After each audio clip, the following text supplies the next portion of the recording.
जनाब पिछले एक डेढ़ महीने की पाकिस्तानी सियासत का निचोड़ निकाला जाए तो हर जगह एक ही आवाज़ लग रही थी 26वीं आईनी तरमीम।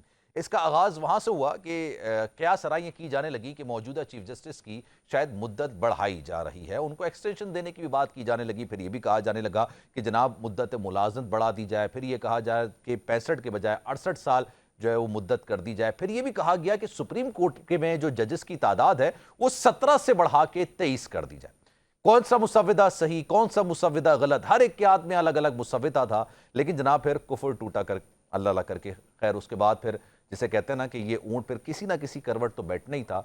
अब गुज़िश्ता रात पिछले 1.5-2 साल में पाकिस्तानी सियासत की सबसे हंगामा खेज रात साबित हुई, जब सेनेट का इजलास भी मुनक्किद हुआ, जब कौमी असम्बली का इजलास भी मुनक्किद हुआ और बिल आखिर 26वीं आईनी तरमीम को बाकायदा तौर पर मंजूर कर लिया गया। अब इस 26वीं आईनी तरमीम के दो पहलू हैं।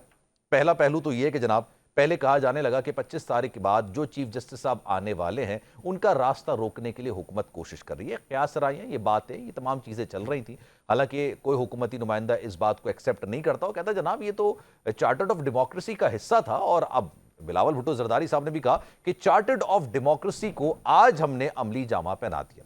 लेकिन जनाब उनके मुखालफिन का यह ख्याल था कि शायद जो आने वाले चीफ जस्टिस हैं उनका रास्ता रोकने की कोशिश की जा रही है। अब चीफ जस्टिस किस तरह से मुंतखब होंगे इसके तरीक़ेकार को वज़ा कर दिया गया है। मुसव्विदा भी सामने आया, मुसव्विदा मंजूर भी कर लिया गया। अब जनाब पार्लिमानी कमेटी बैठेगी। पहले तो चीफ जस्टिस साहब जो हैं, जो जाने वाले चीफ जस्टिस होंगे, वो नाम देंगे। उसके बाद उस पर मुशावरत पार्लिमानी कमेटी करेगी, जिसमें सेनेट से भी और जिसमें कौमी असम्बली से भी मेंबरान पार्लियामेंट उसका हिस्सा होंगे। उसके बाद वो जो समरी होगी या जो नाम मुत्तफ़िका होगा वो वज़ीर आज़म को अरसाल किया जाएगा। वज़ीर आज़म साहब उसकी मंजूरी के लिए सदर को अरसाल करेंगे और उसके बाद फिर चीफ जस्टिस साहब का तयन हो जाएगा। यानी अब सीनियरिटी की बुनियाद पर चीफ जस्टिस आएंगे।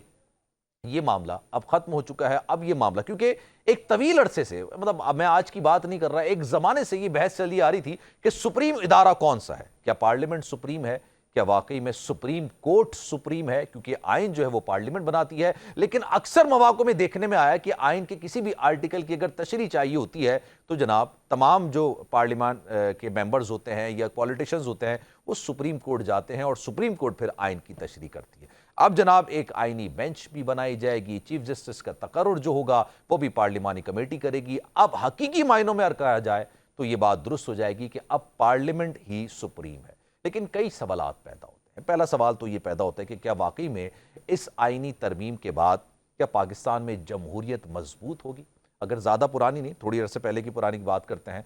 तहरीक इंसाफ के सरबराह बानी PTI की हुकूमत थी और जो उनके मुखालफीन थे PDM बनाई गई थी। पीपल्स पार्टी ने खुद को PDM से अलग कर लिया था, लेकिन उसके बाद वो PDM का हिस्सा नहीं थी लेकिन उनकी इत्तेहादी थी। उन्होंने जनाब नो कॉन्फिडेंस मोशन लाने की बात की। कासिम सूरी साहब जो है वो डिप्टी स्पीकर की हैसियत से फ़राइज़ सर अंजाम दे रहे थे। उन्होंने एक रूलिंग पास कर दी और फिर यही हुकूमत, मतलब जो आज हुकूमत में है, उस वक्त अपोजिशन में थी, उन्होंने सुप्रीम कोर्ट की तरफ देखा।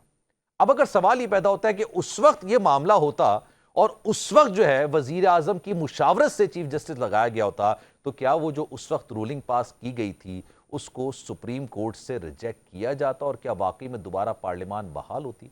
ये कई सवाल आते हैं। और फिर एक सवाल ये भी है कि पाकिस्तान तहरीक इंसाफ शुरू दिन से इसकी मुखालिफत करती चली आ रही है। अब पाकिस्तान तहरीक इंसाफ के पास आगे क्या ऑप्शंस रह गए हैं? मैं भी कुछ वकला नुमाइंदगान की गुफ्तगू सुन रहा था, उन्होंने भी कहा कि जनाब हम इसके खिलाफ तहरीक चलाएंगे। लेकिन अब ये आइन का हिस्सा बन चुकी है। पाकिस्तान तहरीक इंसाफ के रहनुमा जनाब ये कह भी रहे थे कि हम जब हुकूमत में आएंगे हमें 2/3 अक्सरियत मिलेगी। CMKP की मैं बात कर रहा हूँ। उन्होंने कहा कि जनाब हम इसको अनडू कर देंगे, मतलब हम दोबारा से ये ख़त्म कर देंगे। लेकिन ये तो खैर आने वाला वक्त बताएगा। इन तमाम चीज़ों पर बात करते हैं जनाब